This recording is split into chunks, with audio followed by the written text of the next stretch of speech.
بسم اللہ الرحمن الرحیم۔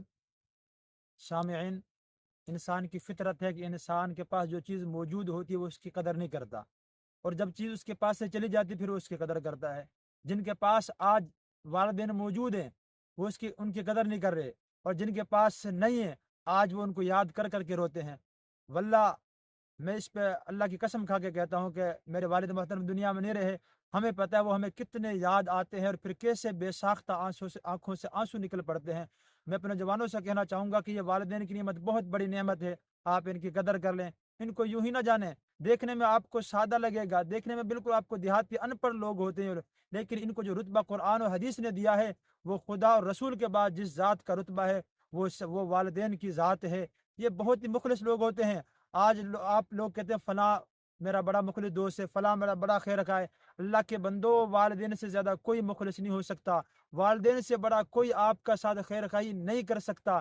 یاد رکھنا، اگر آج آپ نے ان کی قدر نہ کی، پھر آپ ایک دن آئے گا آپ روئیں گے اور آپ اللہ سے دعائیں کریں گے اللہ مجھے خواب میں ان کی زیارت کرا دے، تو خواب میں بھی آپ ان کی زیارت نہ کر سکیں گے۔ آج موقع ہے اپنے والدین کی زیارت کریں، ان کو وقت دیں، ان کے پاس بیٹھیں۔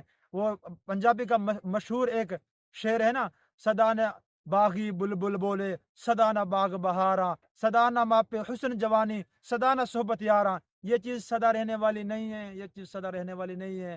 یہ ایک مہمان کے طور پہ ہمارے پاس ہوتے ہیں، اور ان کی اللہ نے بڑی شان اور بڑی فضیلت رکھی ہے۔ اس لیے میں نوجوانوں سے کہوں گا کہ اس افراتفری کے دور میں، اس بے راہ روی کے دور میں، خدا را اپنے والدین کو ضرور عزت دے، ان کو وقت دے، ان کے پاس بیٹھیں۔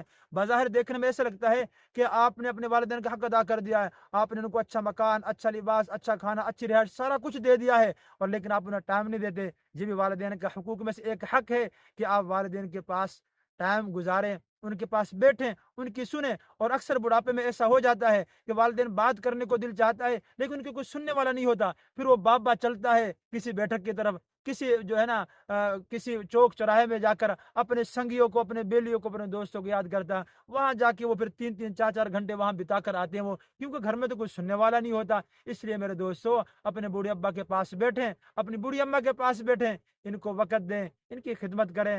آپ کی اللہ زندگی میں برکت دیں گے، اللہ آپ کے مال اور اولاد میں برکت دیں گے، اللہ وقت میں برکت دیں گے، اللہ آپ کو عزتوں سے نوازیں گے۔ اللہ سے دعا ہے اللہ ہر ایک کو اپنے والدین کی قدر کرنے کی توفیق نصیب فرمائے۔